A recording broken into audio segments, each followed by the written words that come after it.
So in yesterday's talk, I covered three different aspects of consciousness and how recognizing those three aspects and having some insight into how they affect the experience of consciousness or the obscuration of the undivided nature of consciousness.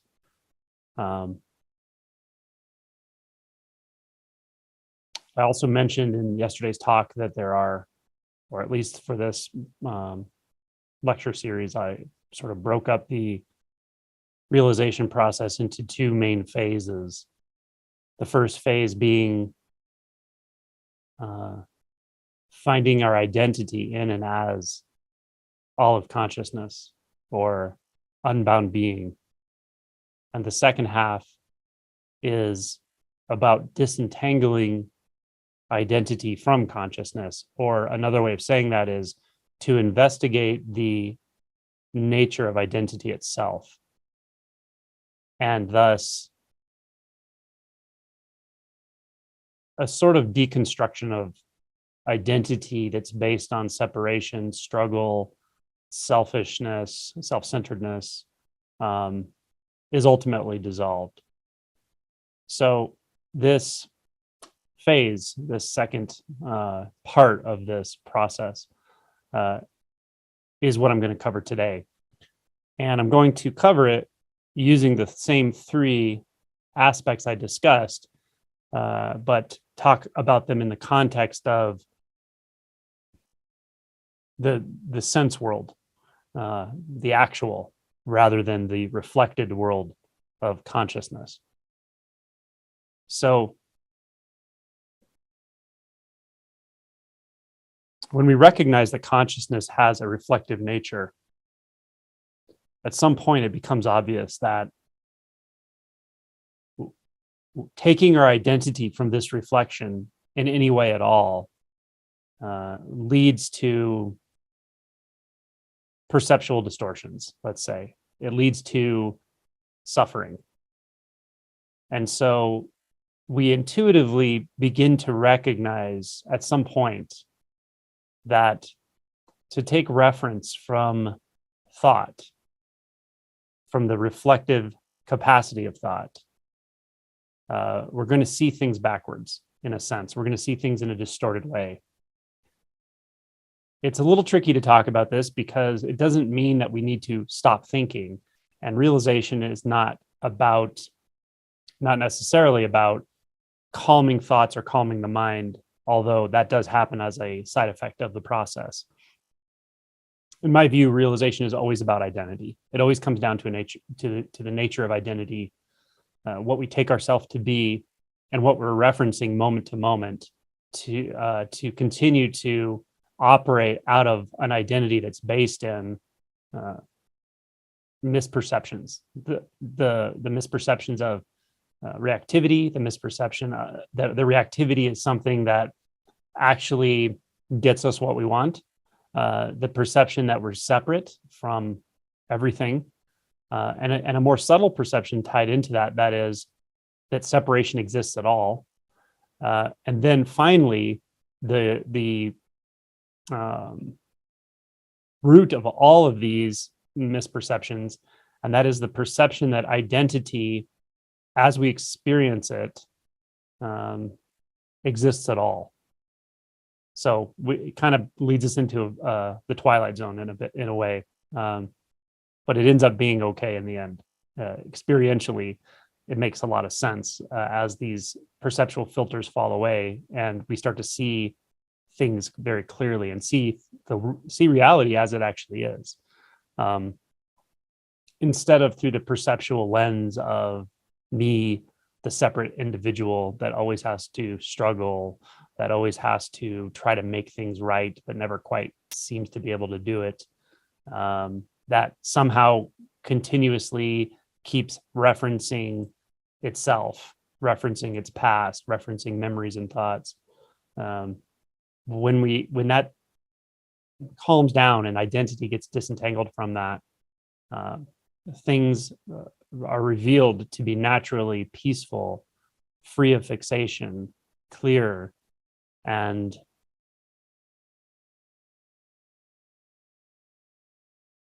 exquisitely simple and innocent.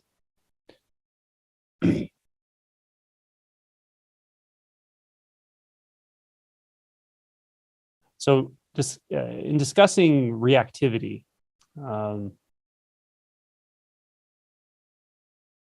struggle, and suffering, individual suffering, personal suffering, that which drives most of us to start this process in the first place. I want to point a few things out about how awakening, or how the initial awakening shift affects this part of our experience. I had a conversation, actually, I think it was in one of the YouTube videos, with someone who was asking about something like this. He was actually asking about cognitive dissonance and whether it goes away, et cetera. And it was a good question. It ended up being a little philosophical, but ultimately it's a good question, and it comes down to what you mean by cognitive dissonance, I suppose. But one of the things I said that I want to say here, I want to point out, is that to have an awakening is not the end of selfishness, not the end of self-centered behavior, not the end of struggle, not the end of the sense of separation for most people, for probably anyone. It's the first step. It's a big opening. It's a huge shift. It's a huge transformation in identity, but it really is you're just getting started. And the point I wanted to make about this is that often your experience of struggle and reactivity, your experience of it goes up, meaning after awakening, or at least after the honeymoon phase, often you feel more reactive, or usually you know that it's just that you're more aware of it. You're more aware of the reactivity. You can't ignore it. You can't repress nearly as much as you could before. So the reactive tendencies that are sort of buried in our psyche and in our emotional landscape come to the surface. And quite to our dismay, we know they're there. We know they're ours, but it can be surprising how much material is there that needs to be engaged and worked with one way or another. And we can talk about that. But so I think I said, actually, as we were going through this discussion, at some point I said, you can actually, before and after awakening, you can go from being a sort of jerk, but you cover it up with a persona of not being a jerk, to being sort of an unapologetic jerk, where you have less tendency to hide and be inauthentic about your self-centered tendencies, your all of it. It's just kind of on the surface, and you can't really hide it anymore. And what's interesting is that might sound bad, but it kind of has to be that way. It has to be revealed one way or another. And it's not only revealed to you, it's often revealed to people around you. And you may get feedback about that. And it's a good thing. It makes it a lot harder to be inauthentic. And inauthenticity and hiding and self-deception and manipulation of the views of others and so forth, all of this is really what keeps us asleep. And it also keeps us really with the propensity for violence at various levels.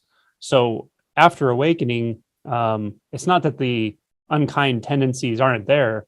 It's just that we're not as able to bury them and pretend they're not there. They just come to the surface, and we have to engage them and see them and feel them and experience them and accept the fact that we carry these around. That's often what we don't want to do, but it's just part of what we are. It's part of the conditions and the setup of how we find ourselves in this lifetime. Now, often enough, this might sound like a very personal process and experience, a lot of shame involved and so forth, and there is. But it's funny, because behind what's happening, or fundamental to this personal experience of it is a very impersonal experience. It's a natural process, and it has to happen this way. So specifically the reactivity, the struggle, the fear of loss of control, fear of loss of validation, fear of abandonment, these deeply rooted motivations that we can pretty conveniently ignore through mind identification become prominent in our lives. And so, as I described in the book, you can almost come to a place after awakening where you feel almost worse than you did before. Now, you don't, at least no one I've really met would say they would give it back. It's not like you'd give the awakening back. I mean, there's an insight that's there that is really imperturbable. It's a, as we were talking about in question and answer yesterday, there's a excuse me, there's a self-validating knowing, that comes to comes out of obscurity with this process, and that is imperturbable. It's always there, and we know it's always there. It's truth. It's living truth. It's grace. It's something like where the intimately personal comes in contact with the radically impersonal. So while we do find that we have at least periods of more reactivity or more obvious reactivity or intense emotions and so forth, it is really interspersed with periods of profound peace or deepening perceptual shifts, periods of pure sense of I am, and the ability often to, at least in meditative states, re-access that which we never really can't access, we never really don't access. It's always there when we know it. So it's things become paradoxical here.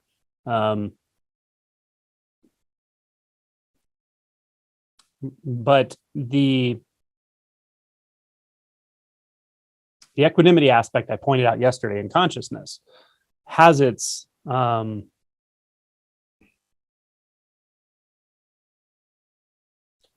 root in the actual, in the sense world, in true presence, not reflected presence, but true presence. And we can learn from the natural flow of the sense world. And this is how I point in a lot of meditations. We can attune to sound right now. And we know what equanimity is because that sound doesn't push or pull on anything. It's not heavy.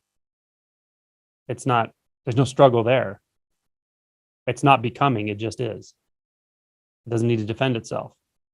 All of these attributes that we seemingly add on to our experience, they just aren't there in the vivid senses, in the luminous nature of sensory aliveness. So that's the sounds and the sensations. So they become the teachers of equanimity in a very real way. At the same time, we can do some work around equanimity in the way I described in our question and answer yesterday, with simple practices that are all rooted really in seeing how things are. And now you can see how things actually are, which is right now. This is how things are. They're not a way you can describe. You can't actually paint a picture of right now, because by the time you move the brush across the canvas, now is something else, right? It's radically alive and always changing in a sense, but because it's always changing, there's something completely unchangeable about it. So again, paradoxical, and yet we know it intuitively to be just this. So by tuning to that and recognizing it and then acknowledging it and saying, okay, this is how it is right now. In this moment, this is how it is.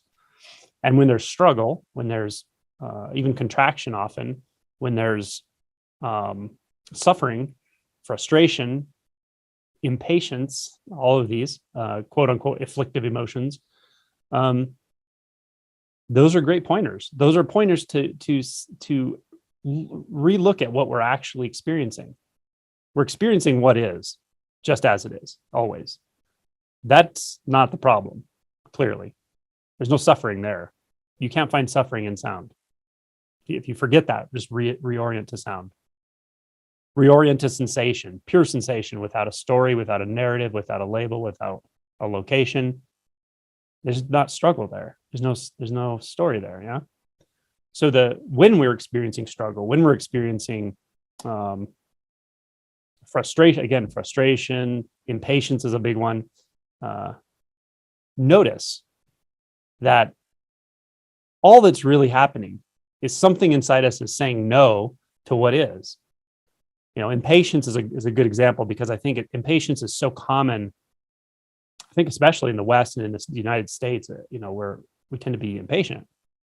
And it's a very simple formula for impatience. Impatience is saying, I don't like what's happening now.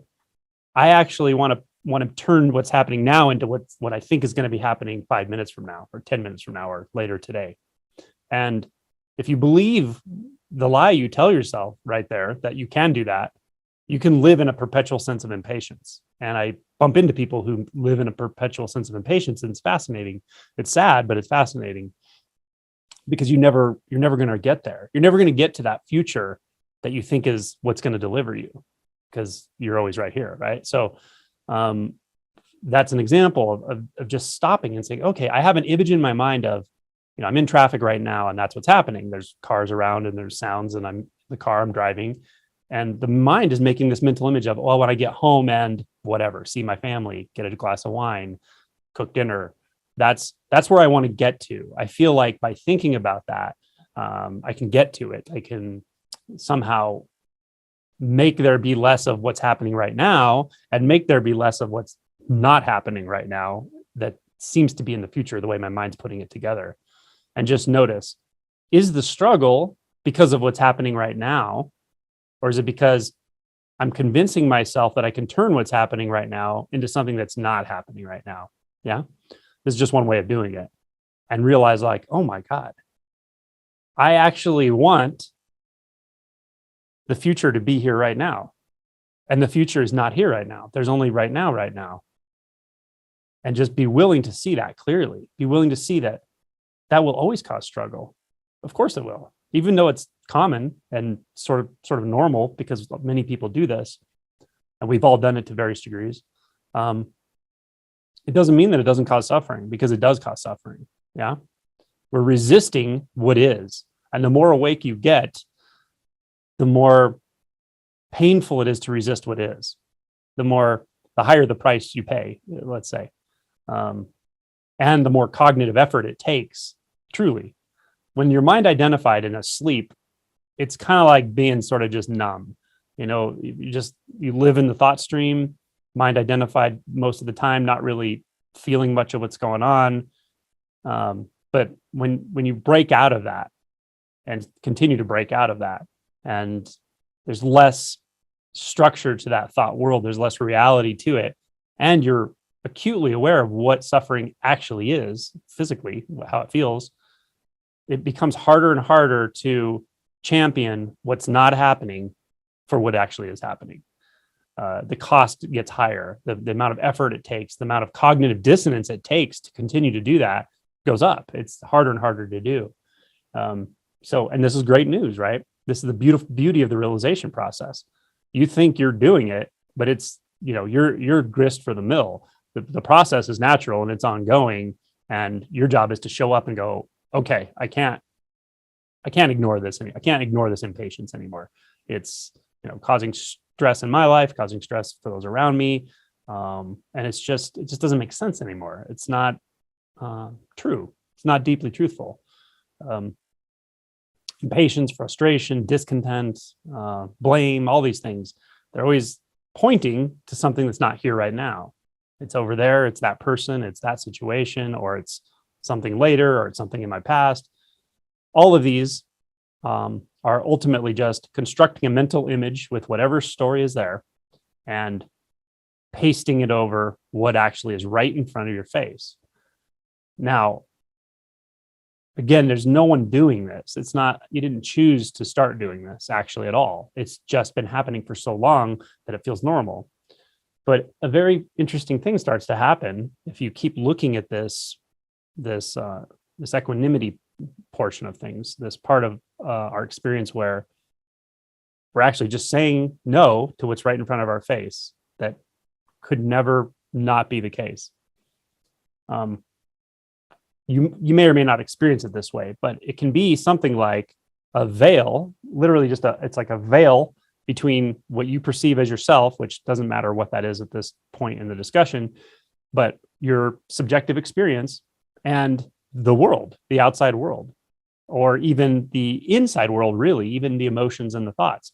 There's this veil that's distorting everything just enough to make you suffer, to make it feel foreign, to make you feel isolated, to make there feel like there's distance all the time between what you take yourself to be and the world you're in right now, the world of experience.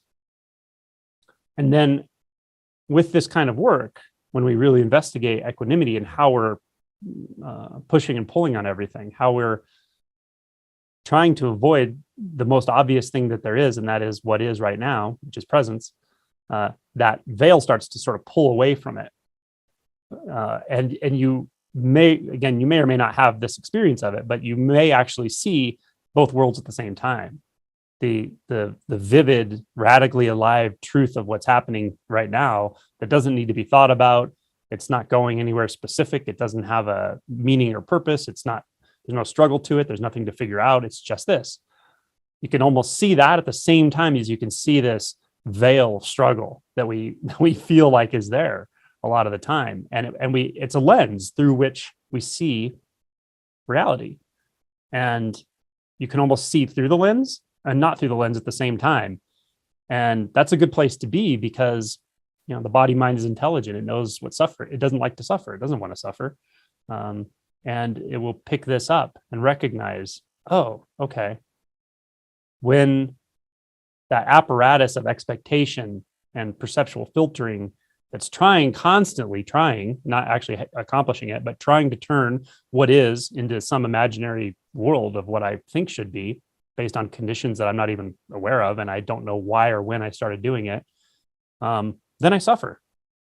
And when that's not happening, there's no suffering, like instantaneously. Suffering's gone right now. And then it's back, and then it's gone, and then it's back. Yeah. As you start to pick this up.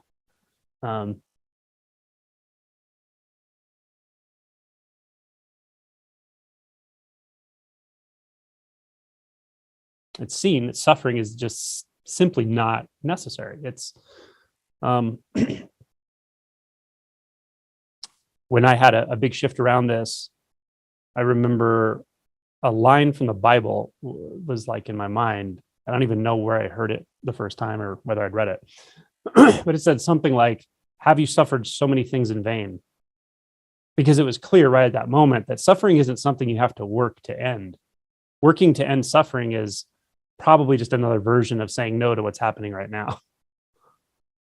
Like it or not, that's kind of how it is, because suffering ends only right now. This is the only place that you'll find no suffering right now. Yeah. So there's kind of a joke in the middle of all this as well, that all this work we do, all the practices, all this, it's all fine. It's all for the individual, for the character that's going through this process. It's helpful. It's necessary. And yet unfiltered reality is just right here. I would say waiting for you to discover it, but it's not waiting for anything. It's just what it is. It doesn't have a comment on anything. And there's no work that needs to be done to be what you already are. There's no work that needs to be done to enter a room that you never left. Yeah. So it's good to do the work. It's important. It's important to look into all this stuff. But again, as the veil starts to peel away, things just look really different.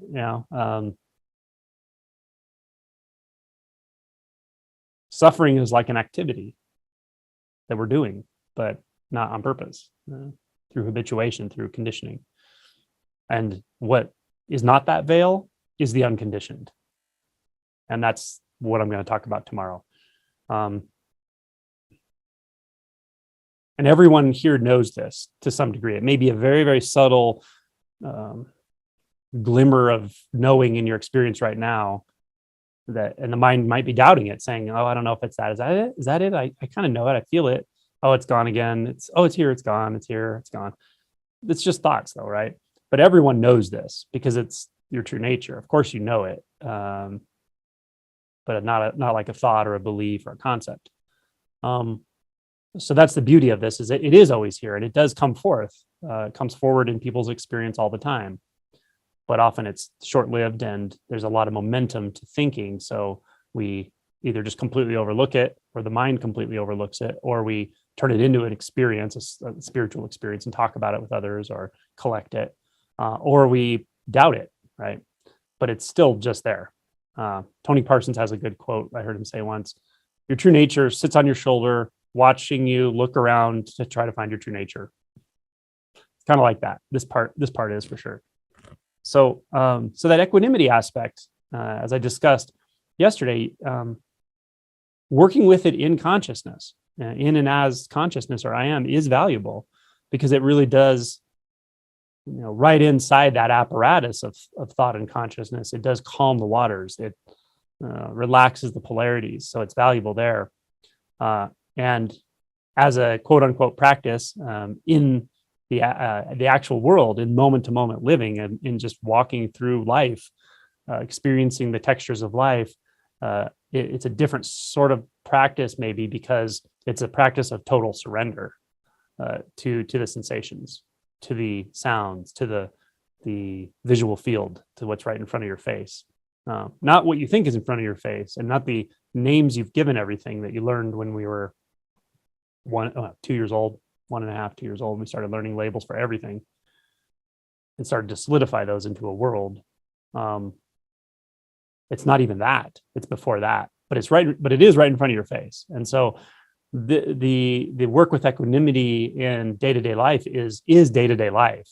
I think this can get overlooked in spirituality for various reasons, and most of them are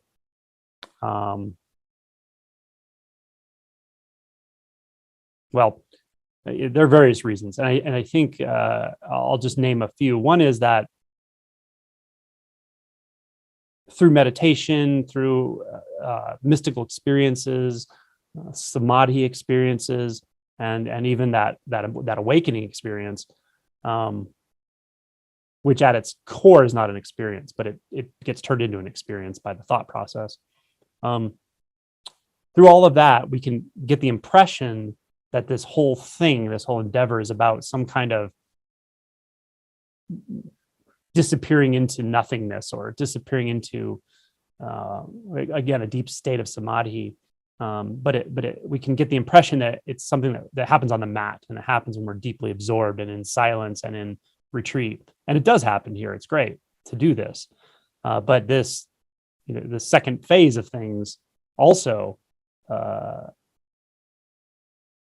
that unconditioned nature of reality has to be, let's say, discovered or recovered in moment-to-moment life. This is taking it off the mat, and it's absolutely necessary.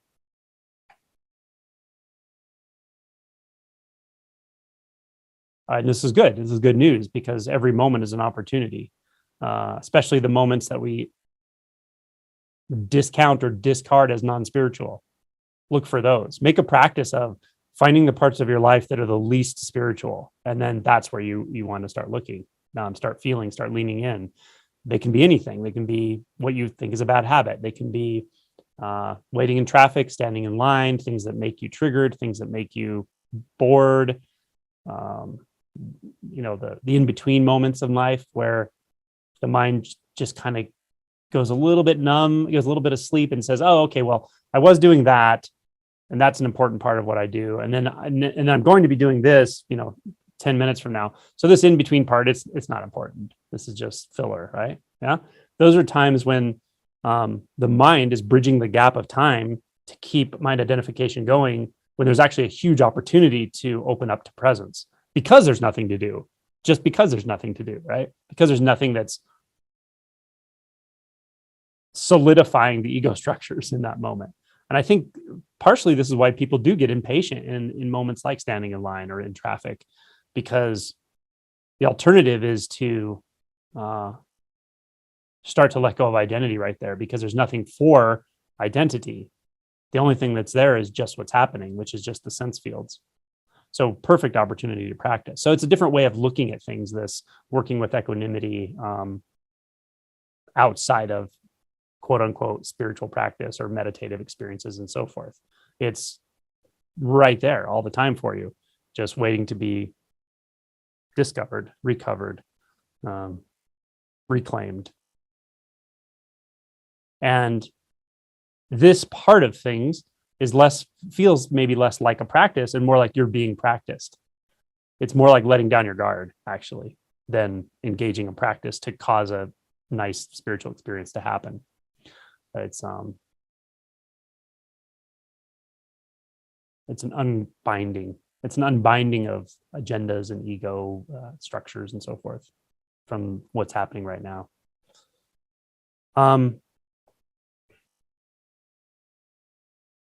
So that's the equanimity aspect. Then there's the aspect I discussed yesterday that has to do with polarity, introducing polarity or subject-object or objectivity of thoughts inside consciousness and how to work with that. We discussed yesterday. Again, that is sort of reflective of what's happening in the quote-unquote real world, because consciousness is reflective. So there is a very direct correlation in this second phase of things, in the when we've taken realization off the mat now, and realization is clearly moment to moment, even though we go a little unconscious through many of those moments. But the realization is here, and we know it, we feel it. So the correlation to this polar aspect, this polarity in consciousness, in the context we're speaking of now, is non-duality. It's the very, very fundamental belief. It's very fundamental, meaning it's not hard to notice that you have a belief that says, well, it can be hard, but it's noticeable that you could have a belief that says, I have a belief that my boss is out to get me, right? You might actually be convinced your boss is out to get you, but at some point you might notice also, I have a belief about that though.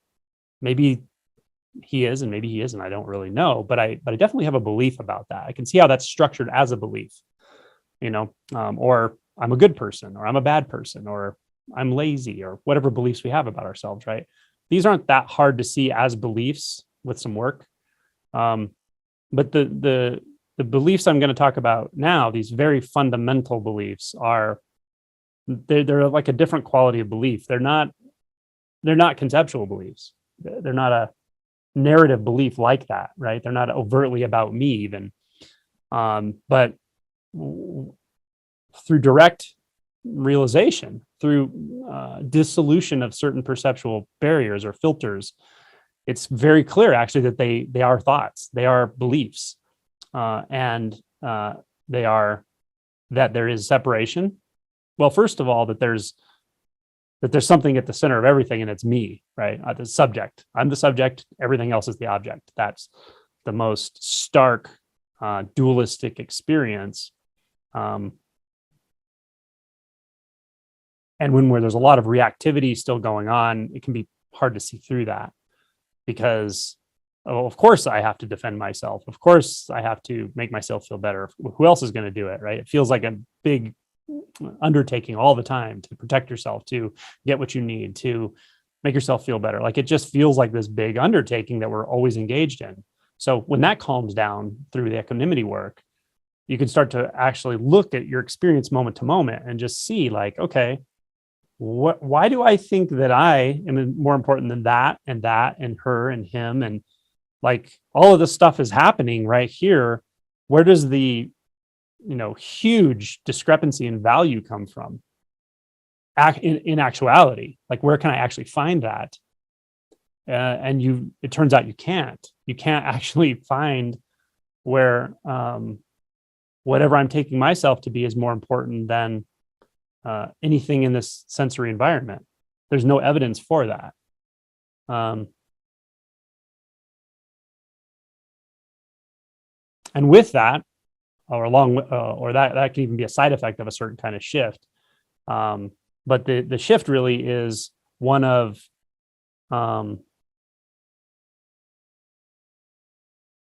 I could say it in two ways. It may feel more like a center goes away, like there was a center and then there's not. Or it can feel like a shift in priority, where prioritizing whatever it is that I'm taking myself to be almost constantly in thought is something that has to be going on all the time to it just calms down. There's no reason to do that. You realize it doesn't do anything except really, it's kind of a cycle with that and reactivity. It kind of leads to more reactivity, and more reactivity leads to more sense of the self to defend, and back and forth and back and forth. It feels like it's like a vicious cycle. So it can kind of come apart in either of those ways. But at some point, it can really click, and it's like, whoa, it's a different level of equanimity when you realize that everything has sort of equal value, and thus everything has. Well, it may not come immediately with this, that everything is magnified to a sort of infinite value. That may come later, but what does come is this sense that the isolation I've been feeling my whole life was because of that misperception. It doesn't actually exist in nature.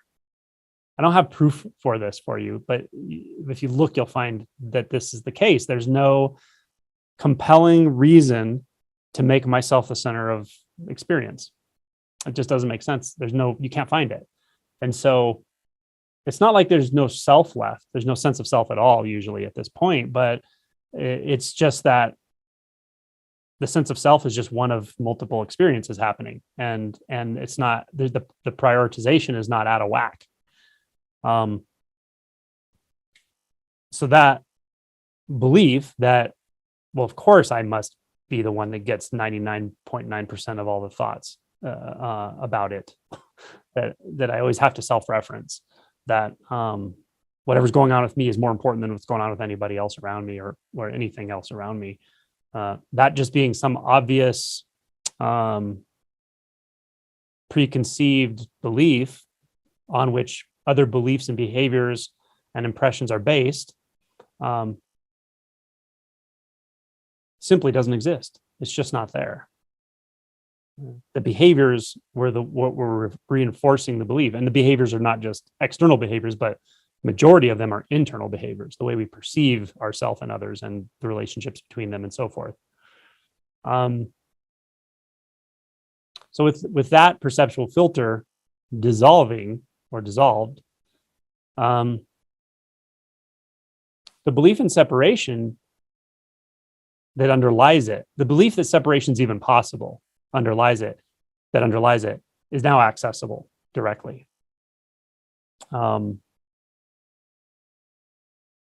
Because you don't have so much buy-in to keep it in place. Before this, before seeing that you're not the center of the universe, why would you want to see that there's not separation? There's no impetus for doing that. Because if you see that there's not separation, then your hope for specialness, your hope for finally getting what's going to make you feel better, all of that is gone, right? So there's not really an impetus to do that until you clarify this subject-object issue, let's say. But anyway, at some point it becomes very interesting of like, well, what am I actually referencing that there's boundaries anywhere? Separation between objects. Sure, I learned it. I learned when I was a baby or a toddler that that's the ball, that's the cat, that's mom, that's dad, and this is me. I learned that at some point, but before I learned that, what was the experience? And did that experience, that direct experiencing before I learned objects and separation, did that direct experiencing stop? Well, of course it didn't stop. It's still here. Of course it's still here. Why don't I have access to that? Again, this becomes about seeing that identity has become built into the belief structure of separation, that there are objects, that objects exist, separate things exist, and they can act upon one another. Again, this is so fundamental to all the other layers of processing that you don't usually have direct access to it until some of these other filters have dissolved away. But it becomes a very enjoyable investigation once you do have access to that as a belief. Because if you just look at what's right in front of your face, see the forms, the pixelation, the shape, there's no boundaries there. There are no boundaries there until the mind says there are.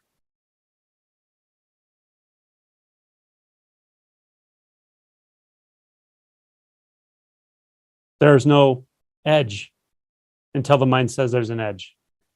There's no separation between your hand and what's ever right next to your hand or behind your hand until a thought says there is. Now, understand that for many minds hearing this, the mind will almost immediately not only disagree, but it will kind of become almost rebellious. Of course there is. Of course there's separation. Of course there's boundaries. All I would suggest, if that's the case, is ask yourself, did that information that just came to you come from your mind or did it come from the visual experience? That's what you have to investigate. This is very, very subtle, but it's profound when the perception falls away. And some of it you just have to take on faith until it's clarified for you that the experience of non-duality, the experience of non-separation is far more real and obvious than the mental version of there being separate objects, separate things, distance, and even interaction. It's not like you can't see it that way still, because you can. You can still function in a three-dimensional environment or an apparent three-dimensional environment, but it's clear that it's not fundamentally true.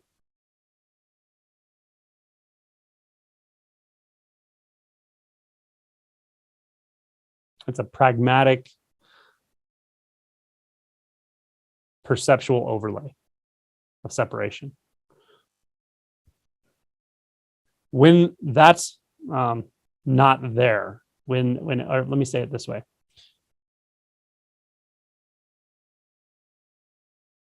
When identity is disentangled from subject and object, and the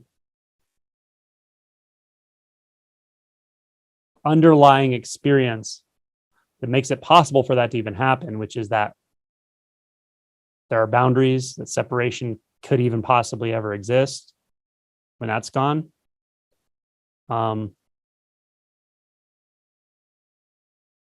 you live in a world of formlessness. You know what the word formlessness means.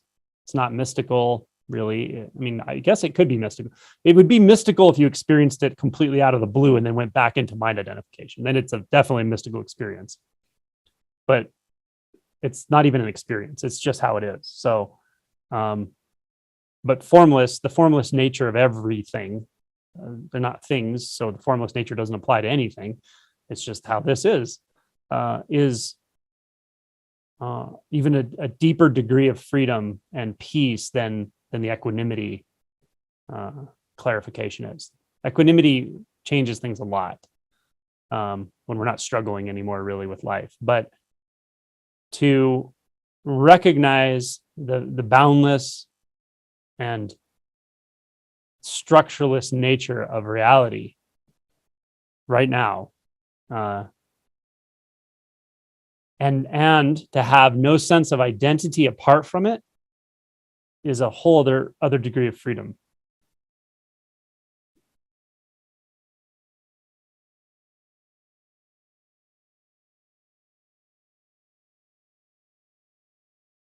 It's just like living in a world of wonder. Wonder meaning there's nothing that a concept can touch. There's no use for concepts anymore. Not when it comes to identity, when it comes to moment immediate experience. In a certain way, the struggle is just over. It really is. There's no, doesn't mean there's no practice, no deepening of realization, because it does continue to deepen, but it's kind of the end of the, in a sense, it's the end of the practitioner, but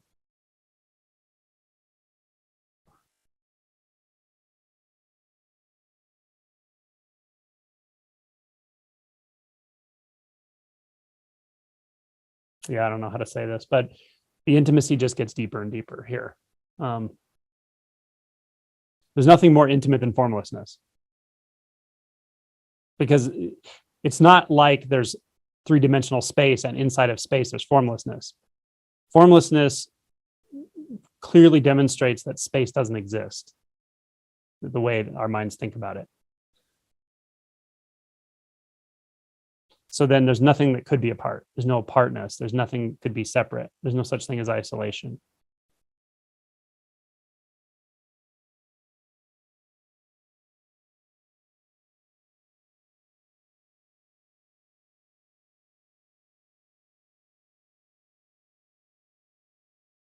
And then all that's left, if anything at all, and sometimes there isn't, as far as the individual identity is concerned, is the most fundamental, subtle self-sense. It's kind of like a remnant belief that identity could ever be anything at all, that there is ever such thing as identity. There's no way to talk about this really, and I avoid talking about this often. I don't avoid it, but I don't talk about it very frequently, because it can be really triggering until this point. At this point, it's just sort of obvious. It's simple, and it feels very natural, and it's even more freeing. It's even another degree of freedom. It's actually the ultimate freedom from the separate self, from the freedom from struggle, freedom from separation, freedom from fixation at all. That's really what freedom is about. But there's no language that can talk about this, because language is all based on subject, object, and time and action. So there's no language for this. But in Buddhism, it's a Dharma seal, which just means it's not a stage. It's not an achievement. It's not a perception, and it's not a there's no there's doctrine about it, but the doctrine doesn't touch it. It's really what it means that it's a Dharma seal is it is exquisitely clear that this is just how it is. It's just how this is right now.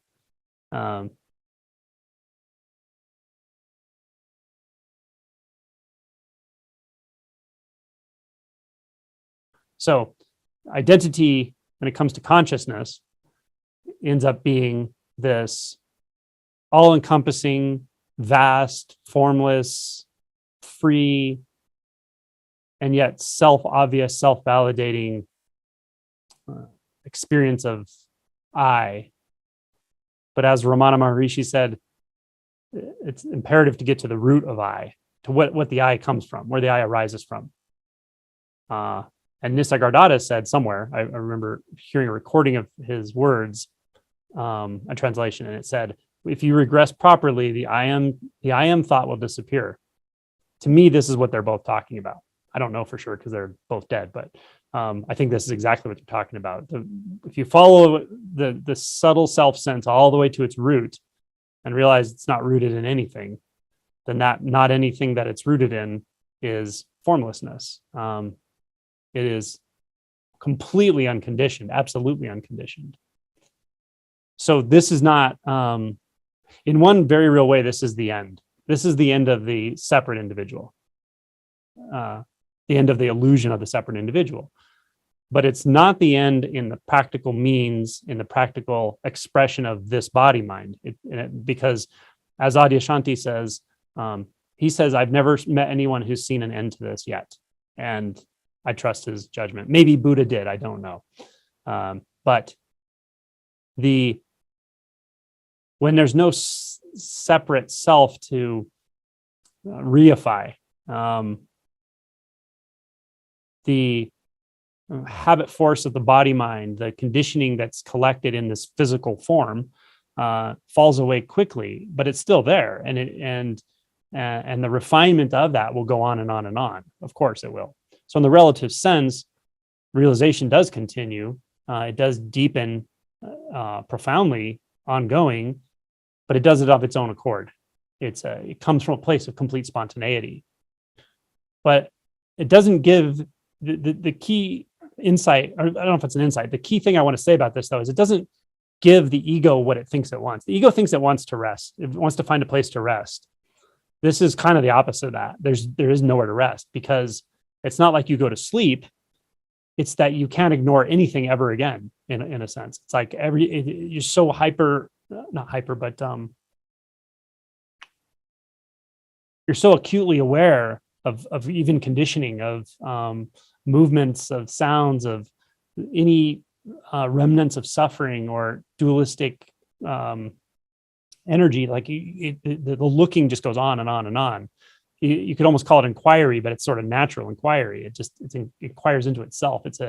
You could say reality as we experience it has an inquisitive nature. It has a nature of curiosity and fascination with its own expression.